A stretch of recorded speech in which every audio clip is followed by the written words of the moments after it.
Los Angeles sells the illusion that fame is the finish line, but for the real power players, those who shape the city's skyline, finance its blockbusters, and command its boardrooms, true success is measured not in red carpet appearances, but in generational wealth built with relentless, often silent ambition. In this city of manufactured dreams, one Filipino family has mastered this game so completely that they have become a dynasty in the shadows, their influence woven into the very fabric of LA's economy and culture. This is the story of the Villanueva Ortiz family, whose fortune and reach have made them the unspoken royalty of the Phil-Am elite, proving that in the City of Angels, real legacy is built not on celebrity, but on capital, vision, and an unbreakable family bond that spans continents and industries.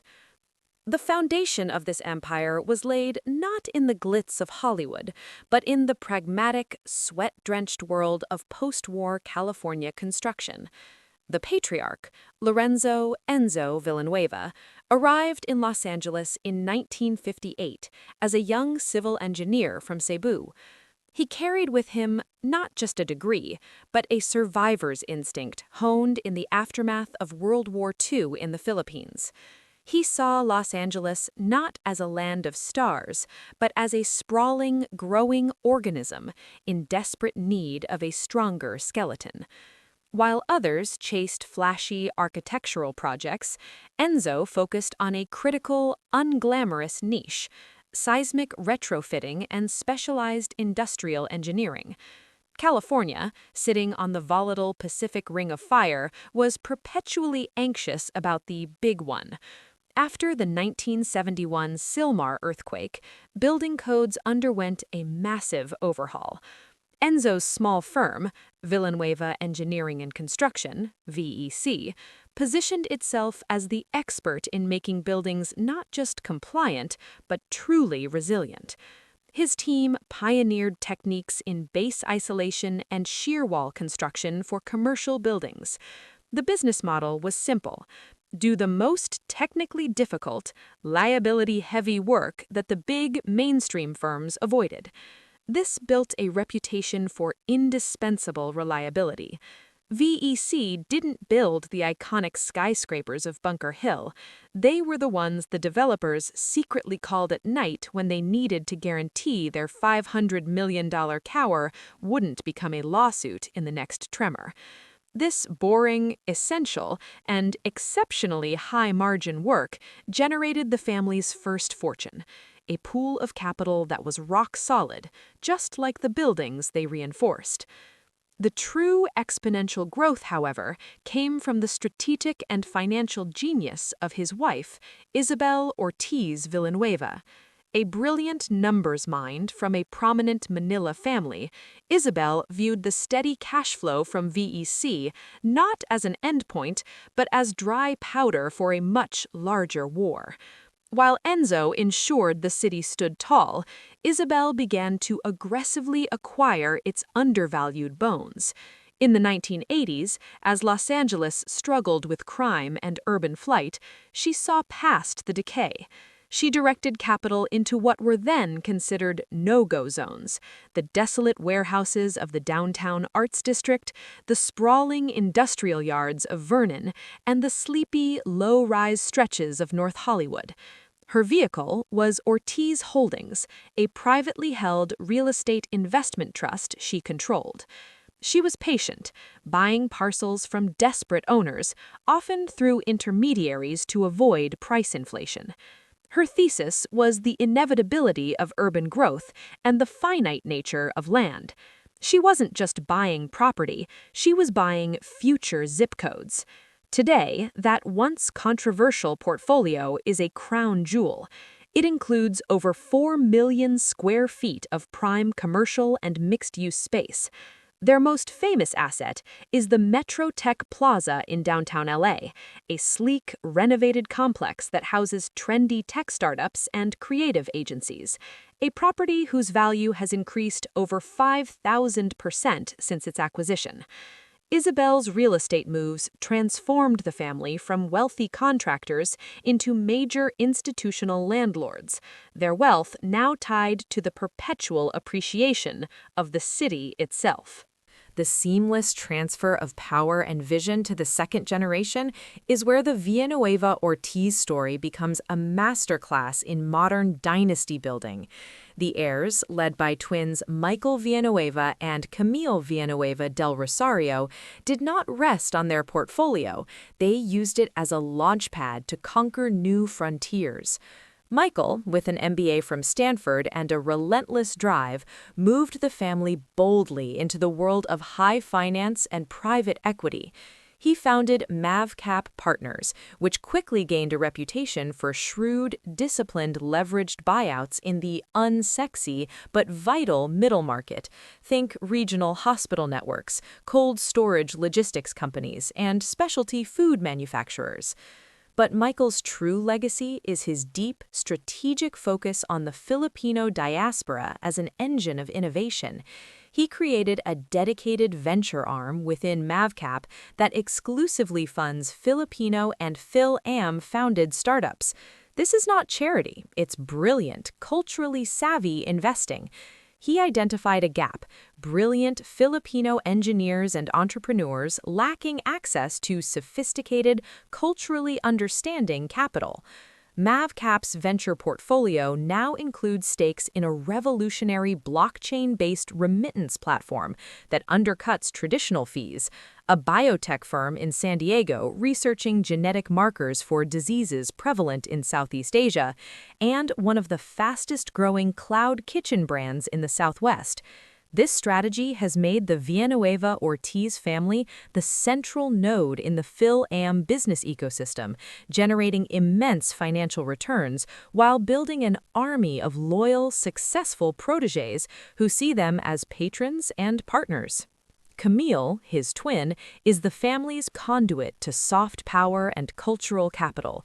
A Yale law graduate who practiced at a top white shoe firm, she understood that lasting influence in Los Angeles requires shaping both the economy and the culture. She is not a Hollywood celebrity. She is a behind-the-scenes infrastructure mogul.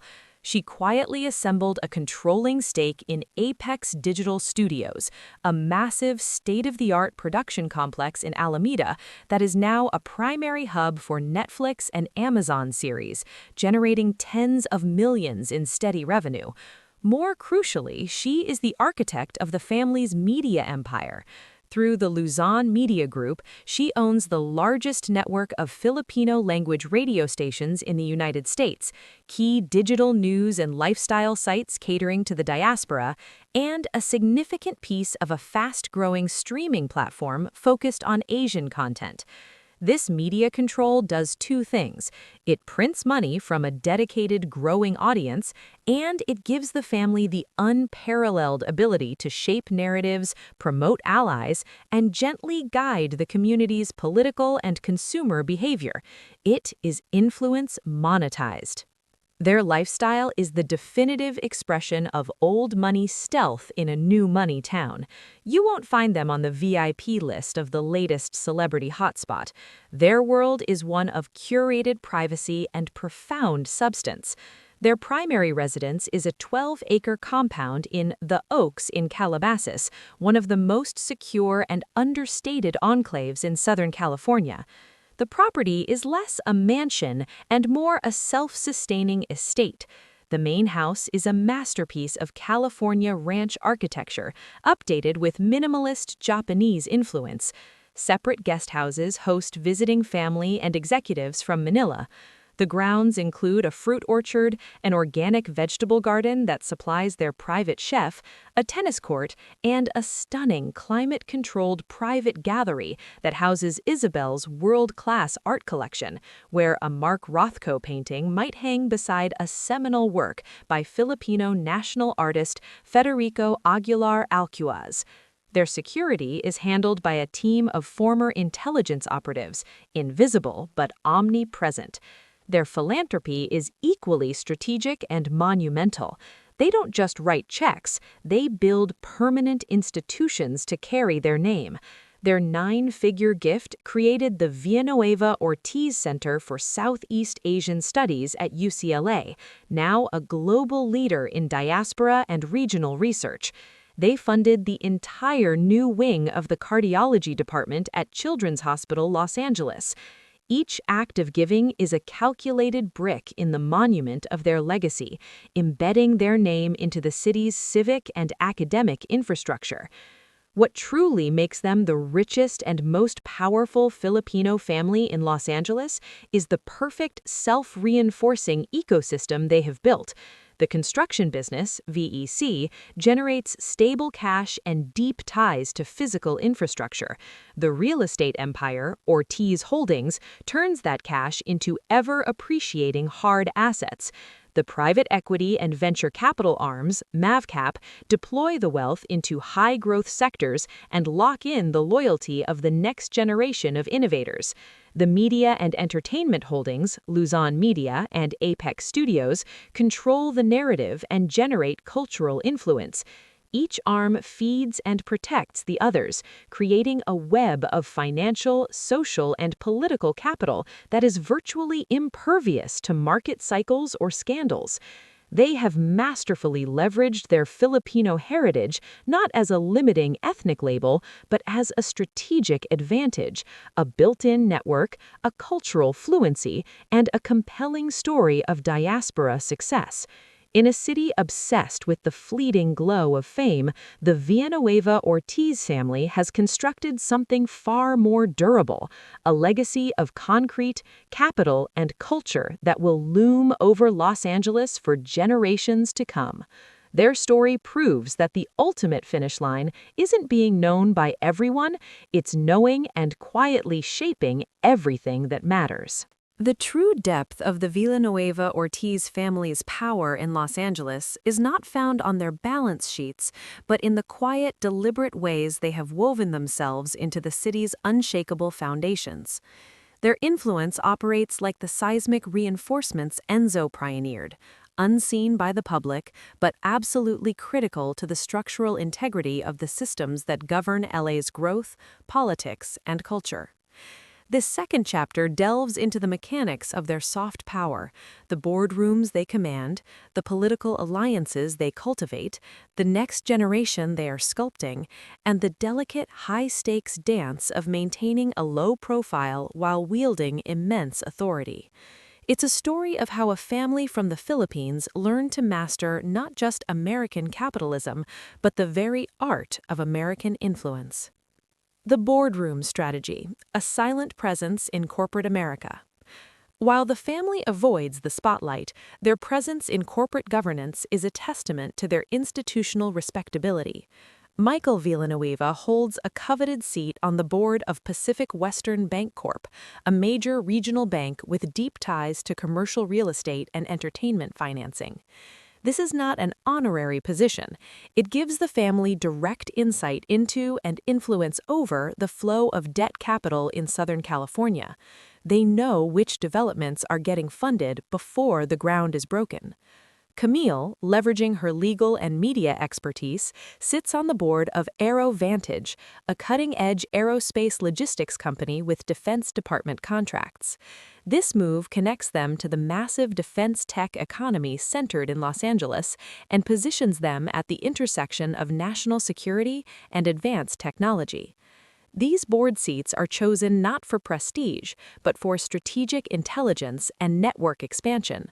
They allow the family to see around economic corners and form alliances with other old-money Californian and East Coast dynasties, integrating them into the American financial establishment's inner circle. Political architecture. Influence without candidacy. The family operates on a core political principle: never run for office, but always be indispensable to those who do. They are masterful at leveraged philanthropy. Their massive donations to institutions like UCLA and Children's Hospital Los Angeles are not just charitable, they are relationship builders with the city's and state's most powerful regents and commissioners. They host intimate, off-the-record fundraising dinners at their Calabasas estate for select political figures, events notable for their absence of press, and their guest lists filled with other major donors and business leaders. They do not seek favors for themselves. Their businesses are already too robust to need obvious intervention. Instead, they cultivate chits of goodwill and access. They are known to support moderate candidates from both parties who prioritize infrastructure development, business-friendly regulations, and strong U.S.-Asia trade relations. Their political influence is exercised subtly, a well-placed call from their legal counsel to a city planning commissioner about a zoning nuance, or a roundtable they sponsor bringing together Philippine trade officials and California's lieutenant governor. Their goal is to be perceived not as a special interest, but as a vital, nonpartisan pillar of the community's economic health, making politicians eager to seek their counsel and, more importantly, avoid their discreet displeasure. The third generation, a global identity forged in elite crucibles. The grooming of the third generation reveals a blueprint for perpetual relevance. The heirs are being raised not solely as Angelenos or Filipinos, but as global citizens with a mandated sense of dynastic duty. The eldest grandchild, Lorenzo Ortiz II, 24, is at Harvard Law after a stint at McKinsey. His focus is international tax law and sovereign wealth funds, a clear path to managing the family's increasingly complex global assets. His sister, Isabel or Isa Villanueva, 22, is at Stanford's design school, but is concurrently building a direct-to-consumer wellness brand that sources adaptogenic herbs from the Philippines, a pet project supported by family venture capital, blending heritage with modern consumer trends. Their education is intentionally diverse. Summers are spent not in typical internships, but in rotations. One summer working incognito on a VEC construction site to understand the foundation of the wealth, the next at the family's venture fund in Singapore, and another with a museum curator in Lisbon learning about art asset management. They are fluent in Tagalog, Spanish, and Mandarin. The family mandate is clear: you must be more sophisticated, more connected, and more adaptable than the previous generation. The expectation is not to merely preserve the fortune, but to expand its frontiers into the industries of the next 50 years, quantum computing, genomic medicine, and climate tech, while never losing the cultural anchor that gives the family its unique leverage and identity. The social circuit. Exclusivity as a currency. In Los Angeles, where social access is a commodity, the Villanueva Ortiz family has made their inaccessibility their most valuable asset. They do not attend movie premieres or restaurant openings. Their social world consists of two layers. The first is the practical network: dinners with Fortune 500 CEOs, university presidents, and managing directors of global investment firms. These are working relationships disguised as social engagements. The second, more revealing layer is their island circle. Once a year, they host an exclusive 3-day retreat at a private resort they partially own in Kauai. The guest list is a tightly held secret, but is rumored to include a former U.S. cabinet secretary, a Nobel laureate in economics, a legendary film director known for historical epics, and the CEO of a genomics giant. The agenda mixes leisure with high-level discussion on global trends. An invitation to this retreat is considered the ultimate token of acceptance into a rarefied tier of influence that money alone cannot buy. It signals that you are a thinker, a builder, and a trusted ally. The Manila-anchored network, the Trans-Pacific Bridge. A critical, often overlooked, source of their LA power is their unbreakable and dynamic link to Manila. They are not expats, they are a trans-Pacific clan. The family maintains a historic compound in Forbes Park and plays a king-making role in the Philippine business community. Michael and Camille are regulars at the biennial Philippine Economic Forum in BGC, where they are not just attendees, but key connectors between Western capital and Philippine projects. This gives them a unique dual perspective. They can bring American institutional investors to the table for a major Philippine infrastructure deal, earning immense goodwill and a finder's fee. Conversely, they can guide wealthy Filipino families looking to park assets in U.S. real estate or private equity, taking a strategic position alongside them. This bridge makes them indispensable to both sides of the Pacific. In LA, they are the respected Philippine experts with unbeatable on-the-ground connections. In Manila, they are the savvy, powerful American partners who can open doors no local can. This strategic position turns geography into a permanent competitive advantage. In essence, the Villanueva-Ortiz family has built something far more complex than a business empire. They have engineered a self-sustaining ecosystem of influence. Their power is multifaceted. It's financial, controlling capital; physical, owning land and infrastructure; intellectual, guiding the next generation and funding thought leadership; cultural, shaping media; and political, cultivating access. Each facet reinforces the others, creating a multi-dimensional strength that cannot be toppled by a setback in any single area. They have decoded the secret that in a city built on illusions, the most real thing is quietly held, strategically deployed power. Their story in Los Angeles is no longer an immigrant success story. It is a case study in dynastic permanence, proving that the most formidable legacy is one that chooses its moments of visibility with precision, while its roots grow deep and unseen into the bedrock of the city.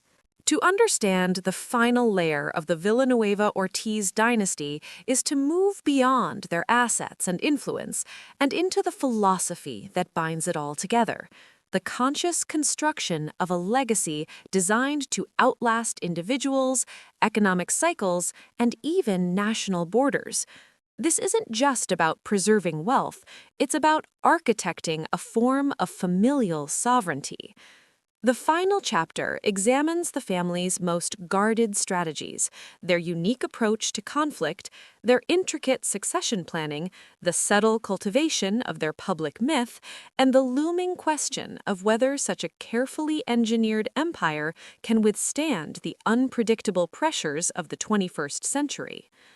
The art of conflict resolution, litigation as a last resort, relationships as the first. In the high-stakes worlds of real estate, finance, and media, brutal legal battles are commonplace. The Villanueva-Ortiz family has a cardinal rule: never let a dispute reach the courthouse steps if it can be resolved in a private room. They have perfected a form of velvet glove deterrence.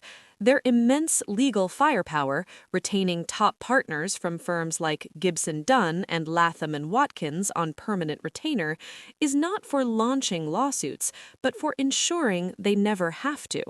When a conflict arises, say with a joint venture partner or a city agency, their approach is methodical. First, they deploy their vast network to understand the opponent's complete picture, their financial pressures, their personal ambitions, their other business relationships. Then, they craft a resolution that appears generous but is strategically designed to advance their own long-term interests. This might involve offering a buyout at a slight premium to avoid future entanglement, or supporting an opponent's unrelated project in exchange for a concession. The goal is to turn adversaries into indebted allies or at least neutral parties. This culture of discreet, strategic settlement has saved them tens of millions in legal fees and, more importantly, has kept their reputations spotless. There are no public records of Messi lawsuits, only a whispered understanding in LA's power circles that crossing them is a complex, losing proposition. Succession engineering, the family constitution. For many dynasties, the third generation is the moment of fracture. The Villanueva-Ortiz family is engineering against this fate with the precision of a Swiss watch.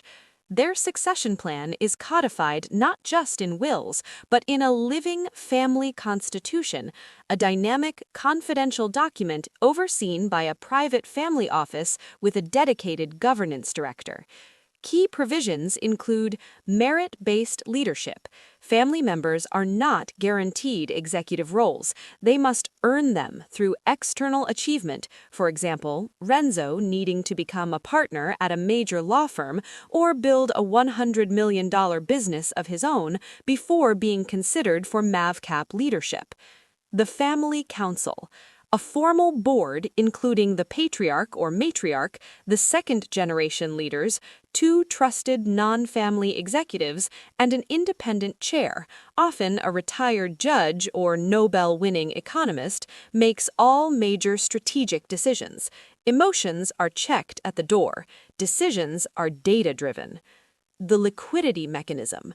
To prevent forced sell-offs of core assets during generational transfers, the family office maintains a massive pool of liquid assets to buy out any member who wishes to exit, ensuring the empire stays intact without internal strife. The legacy mandate. A percentage of annual profits is automatically allocated to the family's philanthropic and cultural institutions, ensuring the dynasty's social impact grows alongside its wealth, binding the heirs to a purpose beyond enrichment. Cultivating the myth, the power of the untold story. In an age of personal branding, the family's deliberate anonymity has become their most powerful brand. They understand that a mystique is more durable than a headline. They carefully control the few narratives that escape their circle. When the family is featured, such as in a Harvard Business School case study on diaspora-led venture capital, or a brief mention in The Economist about trans-Pacific wealth corridors, the narrative is always framed around bridge building, quiet philanthropy, and intergenerational stewardship. They have never given a full family interview. This absence creates a vacuum filled by awe and speculation, elevating their status to near legendary proportions within the Filipino global community and the LA elite. They are the subject of stories told in whispers, making their actual influence seem even larger than it is. The inevitable pressure points, vulnerabilities in the fortress. Despite its strength, the empire faces existential tests. Geopolitical tremors. Their entire model is built on stable U.S.-Philippines relations and open capital flows. A major conflict in the South China Sea or a dramatic shift toward protectionism in either country could sever the vital trans-Pacific artery their wealth depends on. The succession test. The true test of the family constitution will come not when power is handed over, but when the first major disagreement erupts among the third-generation cousins. Can data and governance truly override sibling rivalry and personal ambition? The climate reckoning. A significant portion of their LA real estate portfolio is in areas with long-term climate vulnerability, water scarcity, wildfire zones, and coastal erosion. Their bet on resilience tech needs to pay off faster than the physical threats arrive. The uncontrollable scandal. Their model depends on no single family member becoming a public liability. A Me Too incident, a substance abuse tragedy, or a reckless social media post from a younger heir could tear a hole in the veil of discretion, inviting the public and regulatory scrutiny they have meticulously avoided for decades. The ultimate vision, a sovereign family office.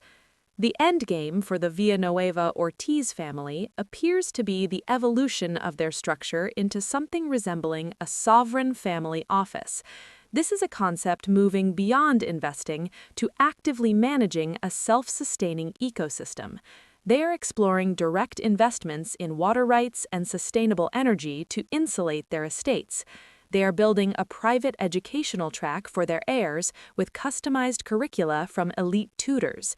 There is even quiet discussion of establishing a formal family charter in a jurisdiction like Singapore or Switzerland, creating a legal entity that exists in perpetuity, separate from the passports its members hold.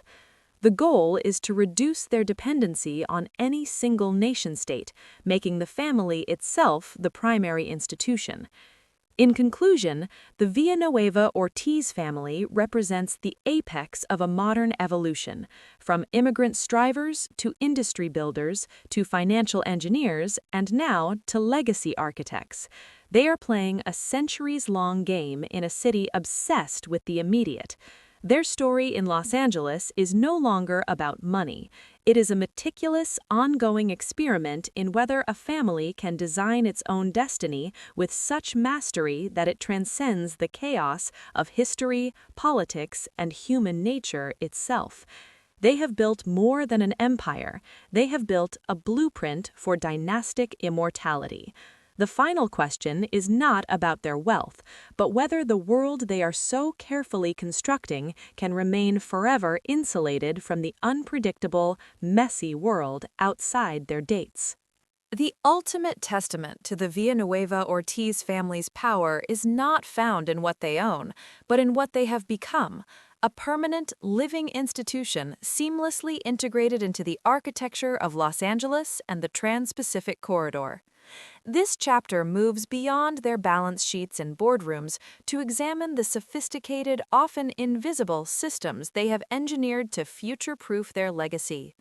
We delve into their unique approach to risk, their cultivation of soft power through intellectual and cultural patronage, the meticulous grooming of a third generation designed for sovereignty, and the existential calculations they must make to navigate a world growing increasingly hostile to concentrated private wealth. The risk philosophy, asymmetric defense and strategic redundancy. For a family with assets so vast, conventional risk management is insufficient. Their approach is rooted in asymmetric defense, constructing scenarios where any attack on their interests would cost the aggressor far more than it would cost them. This is achieved through layered redundancy and deep entanglement with the public good. For example, real estate. No single property constitutes more than 5% of their portfolio's value. Their holdings are diversified across asset classes: commercial, multifamily, industrial, agricultural, and geographically: LA, SF, Seattle, Texas, Philippines. A crash in one market cannot cripple them. Legal structure. Their empire is a honeycomb of limited liability companies, LLCs, trusts, and foundations domiciled in multiple jurisdictions: Delaware, Nevada, Singapore. Tracing ultimate ownership is a forensic nightmare, providing legal and financial opacity. The essential services anchor. A significant, quiet portion of their wealth is invested in businesses deemed socially essential and recession-proof: water infrastructure technology, medical equipment distribution for rural hospitals, and staple food manufacturing. These are low-profile, high-cash-flow businesses that provide stability during economic downturns and earn them political capital as critical providers. The intellectual arsenal. Building the brain trust. True to their engineering roots, the family views ideas as strategic assets. They have built what insiders call the brain trust, a curated, privately funded collective of thinkers. This is not a public think tank.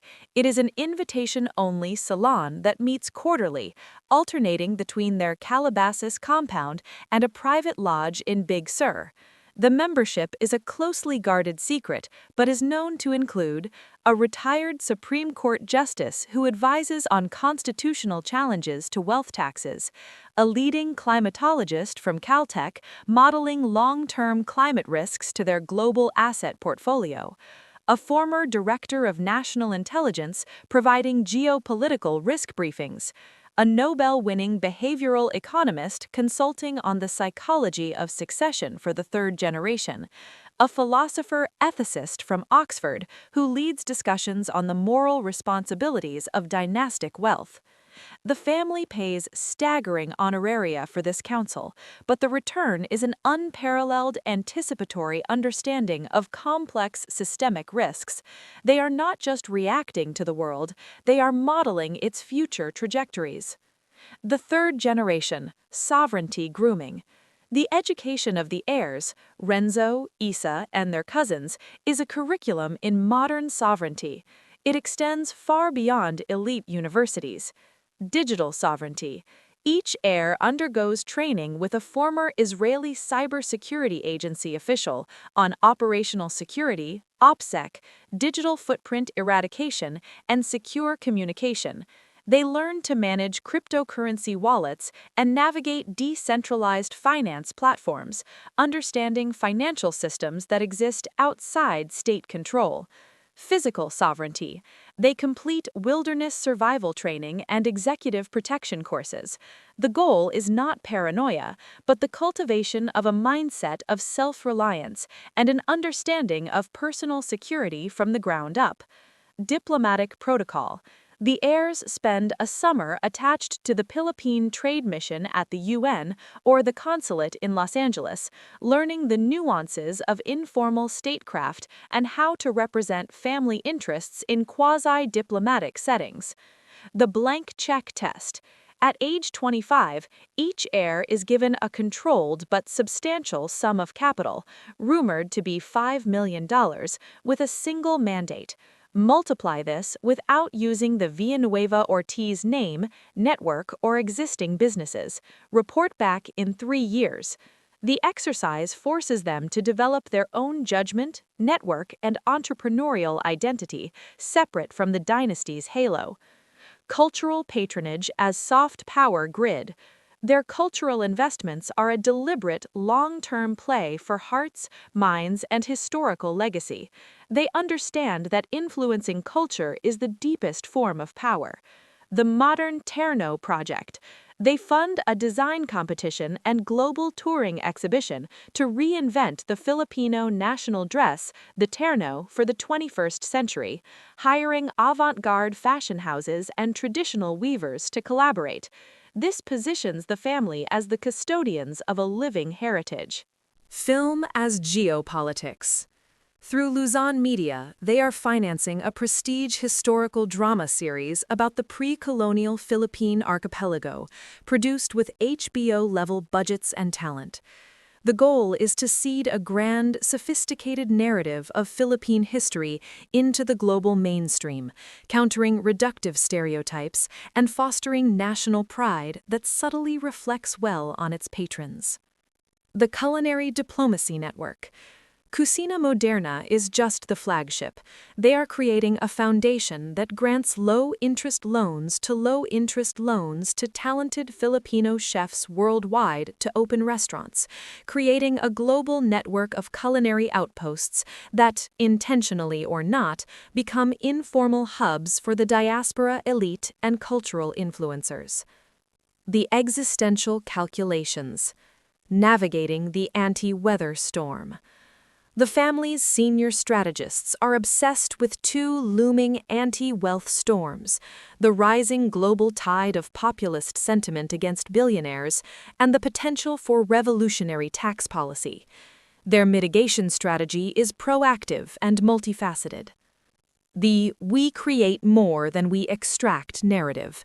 Their PR machine, rare as its engagements are, constantly produces data-heavy white papers showing the family's total economic impact: direct jobs, indirect jobs through supply chains, taxes paid, and philanthropic output. The message is engineered to be, dismantling us would harm thousands of ordinary workers and cripple community institutions. Preemptive legacy lock-in. They are actively transferring significant chunks of equity in their core income-generating businesses into their perpetual charitable foundations. This moves wealth off the family's personal balance sheet and into a socially beneficial structure, while often allowing the family to retain operational control. It is a defensive move against future wealth taxes or confiscatory policies. The Golden Bridge Exit Strategy. In a confidential worst-case scenario plan, the family has modeled a graceful, voluntary wind-down. This involves slowly selling strategic assets to a consortium of trusted allies, including the Singaporean Sovereign Wealth Fund (GIC), and transferring the capital into a purpose-built offshore perpetual trust dedicated solely to funding their existing philanthropic institutions in perpetuity. The plan ensures that even if the family's operational control ends, their name and legacy would live on through everlasting good works, turning potential defeat into a form of immortal, saintly legacy. In the final analysis, the Villanueva-Ortiz family is no longer simply a wealthy clan. They have become a privately governed entity with the resources, strategy, and long-term vision of a small nation-state. Their daily operations are less about making money, that machine is largely automated, and more about the perpetual management of legacy, risk, and influence. They are playing a game whose time horizon spans centuries, not quarters. In doing so, they have constructed a form of success that is utterly alien to the Hollywood glitter miles from their gates. A success measured not in fame or fleeting trends, but in the silent, assured certainty of endurance. They are building a dynasty meant to outlast the city that surrounds it, proving that in the ever-shifting sands of Los Angeles, the most stable foundation is one you pour yourself, layer by calculated layer, deep into the bedrock of the future. As the Villanueva-Ortiz dynasty solidifies its place in the firmament of power, the story turns inward and forward, examining the intricate human machinery that sustains the empire and projecting its trajectory into a future filled with both unprecedented opportunity and profound disruption. This chapter pulls back the curtain on the family's private world, the psychological contracts, the hidden tensions, the sacred rituals, and the grand, final ambition that guides it all. It reveals how a family of such immense wealth navigates the most intimate human challenges while steering a colossus of capital and influence toward an uncertain horizon. The human architecture beyond the family office. While the family office manages the money, a parallel, more delicate system manages the people. This family ecosystem office is run by a former corporate HR director and a family therapist, and it handles the non-financial aspects of dynasty preservation. The kinship portfolio. Each family member, from the patriarch down to teenage cousins, has a documented kinship profile that tracks their skills, passions, mental health check-ins with strict confidentiality, relationship dynamics, and even their network of friends and partners. This isn't surveillance, it's a proactive system to identify budding conflicts, for example, two cousins developing rival business ideas, passions that could be nurtured into family projects, or signs of isolation or distress. The compulsory sabbatical. Every 7 years, each adult family member working within the empire must take a fully funded 6-month sabbatical. They are forbidden from working or checking in on business. The goal is to prevent burnout, foster personal growth, and remind them that their identity is larger than their role in the family machine. Many use this time for deep travel, writing, or spiritual retreats, often returning with innovative ideas that benefit the family. The non-family executive meritocracy. A strict rule ensures that at least 40% of senior leadership roles across all family-controlled entities are held by non-family professionals. These outsiders are paid above market rate, but are vetted for cultural alignment and granted real authority. This prevents the insularity and nepotism that doom many dynasties and injects constant competitive energy and fresh perspective into the bloodstream of the empire. The sacred calendar, rituals of reinforcement. The family's cohesion is actively manufactured through a yearly calendar of non-negotiable rituals designed to reinforce identity, hierarchy, and shared purpose. The silent dinner, January 1st, is the year's first formal gathering. The first hour of the dinner is conducted in complete silence. It is a meditation on gratitude and reflection, a symbolic reset from the noise of the world. Afterward, only positive intentions and aspirations for the new year are shared. No business is discussed. The Founders' Week, June, coinciding with Enzo Villanueza's birthday, this week is dedicated to the source of the wealth. Family members, including children, spend time at VEC construction sites, visit the first small office the couple rented, and listen to elders tell unfiltered stories of early struggles and failures. It's a visceral anchor to humility and grit. The Strategic Crucible, October, a 3-day retreat where the family council and the third-generation heirs engage with the brain trust. A single complex future shock scenario is presented, for example, a biopandemic combined with a U.S.-Philippines diplomatic rupture. Mixed teams of family and outsiders must devise a holistic family response: financial, operational, reputational, humanitarian. It's a high-pressure exercise in crisis leadership and intergenerational collaboration. The Shadow Heir, the case of the prodigal daughter. No dynasty is without tensions. The family's most carefully guarded secret is Cristina, Tina Villanueva, Enzo and Isabel's second-born child. A brilliant sociologist at Berkeley, she publicly renounced her inheritance at 30, writing a scorching academic critique of transnational capitalist dynasties and their erosion of democratic norms. Privately, however, a channel remains open. Through a trusted intermediary, a Jesuit priest who taught both Tina and Michael, the family provides anonymous, unrestricted funding to Tina's advocacy work with migrant worker unions in California and the Philippines. This arrangement serves multiple purposes. It assuages family guilt, channels Tina's disruptive energy away from directly attacking the family, and, crucially, provides the dynasty with an uncensored, intelligent feed of the very critiques that could threaten it. Tina is the family's living conscience and its most valuable intelligence asset on the left. The final ambition, the perpetual bridge. The family's ultimate unifying goal is crystallizing into a concrete project, the perpetual bridge. This is not a metaphor, but a planned, physical, and institutional construct.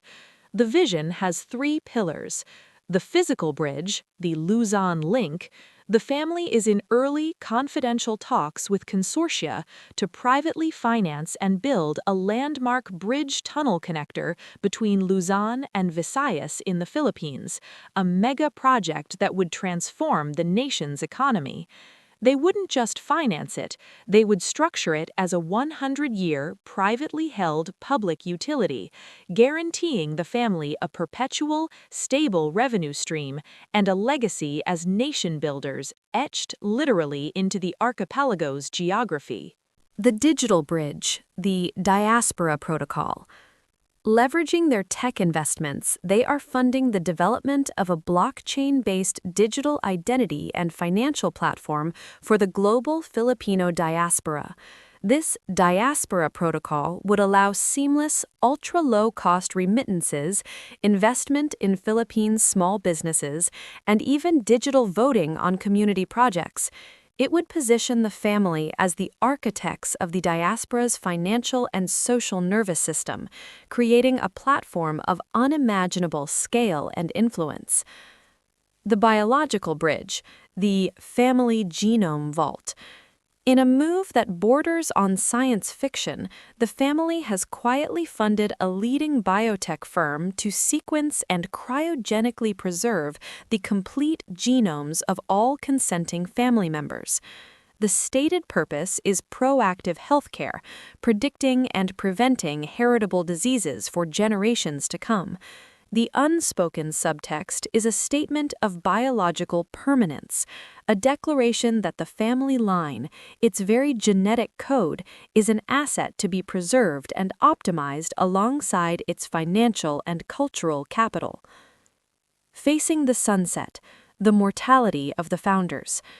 The single greatest event on the horizon is the eventual passing of the founders, Enzo and Isabel. Their deaths will be a geopolitical and financial event. The family's succession plan is ready, but they are also planning the symbolic transition. Plans are drawn for a private, non-religious memorial at the Calabasas compound, followed by a simultaneous public moment. Every VEC construction site in the world will pause for 1 minute at a coordinated time. In the Philippines, the flags at all Ortiz Holdings properties will fly at half-mast. It will be a display of synchronized, respectful power, signaling that the institution continues, unimpeded. Isabel's final wish, it is said, is to have a strand of her DNA embedded in the cornerstone of the Luzon Link Bridge, a literal fusion of her being with the family's most audacious dream. In its fifth act, the Villanueva-Ortiz saga reveals that the pinnacle of dynastic ambition is the desire to transcend the human condition itself, to combat entropy, to outpace time, to convert fleeting life into permanent structure. They are no longer just accumulating, they are encoding. They are weaving their story into infrastructure, into digital protocols, into genetic sequences, and into the collective memory of 2 nations. Their existence in Los Angeles is merely their operational headquarters for a project of eternal scope. In a city that forgets yesterday's star, they are building to be remembered not for a century, but for a millennium, proving that the richest families are not defined by what they have in the bank, but by what they dare to etch into the future. If the first layer of Qatari royal life is about creating a flawless, seamless bubble of comfort and control, the second layer is where true grandeur unfolds, the realm of passion projects, cultural conquests, and influence brokering on a scale that reshapes global landscapes. Here, wealth ceases to be a tool for personal pleasure and transforms into an instrument for legacy building, where hobbies are not pastimes but state-level enterprises, and where collecting is not about ownership but about rewriting cultural narratives. This is where the Al-Fani family transitions from being consumers of luxury to being architects of history, taste, and soft power. The most visible of these passions is art collection, but to call it collecting is a profound understatement. It is cultural acquisition as geopolitical strategy. The family, through both the Qatar Museums Authority, chaired by a prominent Al-Thani, and private purchases, has executed the most aggressive and focused art-buying spree in modern history. Their agents are whispered to have blank check mandates for certain artists and periods. The goal is not to decorate palaces, though they do spectacularly, but to position Qatar as the unavoidable nexus of global art. They built the Museum of Islamic Art, designed by IMP, not just as a building, but as a statement that Doha is the rightful custodian of the Islamic world's artistic heritage. They funded the National Museum of Qatar, a breathtaking desert rose-inspired structure to narrate the nation's story from geological formation to futuristic vision. Privately, senior members engage in competitive connoisseurship. One prince is known for his obsession with post-war Italian masterpieces. He doesn't just buy fontanas or buries, he funds the restoration of entire decaying fresco cycles in Italy, earning him quiet keys to the country's cultural ministry. Another Sheikah has a legendary collection of modern jewelry from the 1940s to 1960s, But her real passion is commissioning contemporary jewelers to create one-of-a-kind pieces using rare, ethically sourced gemstones from newly discovered mines in which she holds a stake. Her commissions often become the talk of the Cannes or Met Gala red carpet, worn by A-list celebrities who are, in effect, becoming mobile advertisements for Qatari cultural patronage. The family's art logistics are a sector in themselves, a fleet of climate-controlled, armored trucks and a dedicated 747 cargo jet staffed by conservators and security details, constantly shuttling masterpieces between their Doha vaults, global exhibitions they sponsor, and their various homes. Beyond static art, the family's passion for sport is a calculated engine of global influence and national branding. The acquisition of Paris Saint-Germain was a masterstroke. It was not a simple purchase, it was a soft power invasion of Europe. The billions spent on Neymar, Mbappé, and Messi were not just about winning the Champions League. They were about buying a permanent, emotionally resonant slot in the daily consciousness of millions of Europeans and people worldwide. For the family, PSG is a live-action chessboard. The private suite at the Parc des Princes is a diplomatic salon where European politicians, Middle Eastern royalty, and Hollywood elites mingle, making deals under the cover of football passion. The players themselves become assets. A sheik might request Lionel Messi to make a discreet, private appearance at a family wedding in Marrakesh, an honor for which the footballer is paid a seven-figure sum directly from private coffers, further intertwining global celebrity with royal favor. But football is just the headline act. The family's sporting empire is astoundingly diverse. They are pioneers in the sport of endurance horse racing, breeding and training champions at vast desert facilities that employ hundreds. They own champion racing camels, with genomes meticulously mapped and tracked. They fund extreme sports adventures, bankrolling record-breaking deep-sea submersible dives to the Mariana Trench or stratospheric balloon jumps, not for publicity, but for the private thrill of pushing human limits with the family's resources. Each of these pursuits is supported by a miniature, world-class infrastructure. The finest French trainers for the horses, Australian animal nutritionists for the camels, and ex-NASA engineers for the extreme sports equipment. Perhaps the most futuristic of their passions is the investment in science and knowledge. This is philanthropy with a very long-term strategic return.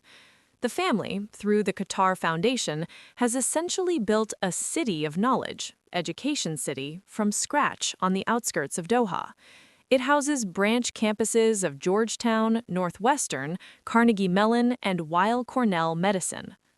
But the royal family's private interests go even further. A particularly tech-savvy prince has a private venture fund that invests exclusively in longevity and biohacking startups. He has a personal team of doctors monitoring his biomarkers daily, and he trials experimental, not yet FDA-approved therapies in a private clinic in Switzerland. Another Sheikah, an astronomy enthusiast, funded the construction of one of the most powerful private astronomical observatories in the southern hemisphere in Chile. She has an agreement with NASA to get early access to raw data from certain space telescopes, which her team of privately employed astrophysicists analyzes in a quest to have a minor planet or discovery unofficially bear her name. The logistical support for these passions is, itself, a breathtaking enterprise. Consider the annual falconry migration. When the season arrives, a royal expedition to Central Asia or Morocco is mobilized. This involves air transport, several C-130 cargo planes to carry the fleet of luxury 4x4s, mobile luxury camps with proper beds, bathrooms, and chefs, the falcons in their custom travel containers, and the staff of over 100, including falconers, veterinarians, cooks, and security. The camp is the mobile five-star hotel in the wilderness. Satellite internet, portable desalination plants for water, and generators powering freezers stocked with gourmet food are standard. The hunt, local guides are hired en masse to act as beaters, flushing out Hubara bustards across vast tracts of land. The sheiks, on horseback or in custom-made hunting vehicles, fly their falcons. It is a ritual of power, tradition, and connection to the desert past, executed with space-age logistics. Underpinning all this is the unseen labor force of thousands. For every prince with a passion for vintage cars, there is a team of 10 mechanics who are world experts in pre-war Bugattis or Ferrari GTOs. For every Sheikah who collects impressionist paintings, there is a personal art historian and a team of conservators on retainer, ready to fly to Geneva or New York to inspect a potential acquisition. These staff members are often the best in their fields, lured with tax-free salaries, luxurious accommodations, and the chance to work with the rarest objects and most ambitious projects on Earth. They sign lifetime NDAs and become permanent, invisible extensions of the royal will. This layer of passion-driven expenditure reveals the ultimate truth about the Qatari royal lifestyle. Boredom is the greatest enemy, and legacy is the ultimate pursuit. The buying of art, the winning of sports trophies, the funding of scientific inquiry, all are answers to the existential question posed by limitless wealth. What is this for? Their answer is to project their identity, their nation's prestige, and their family's name on the global stage in the most permanent mediums possible. On museum walls, in sports record books, in academic journals, and in the very fabric of international culture. They are not just living a life of luxury, they are conducting a symphony of influence, where every purchase, every sponsorship, and every passion project is a note in an opus designed to echo for centuries.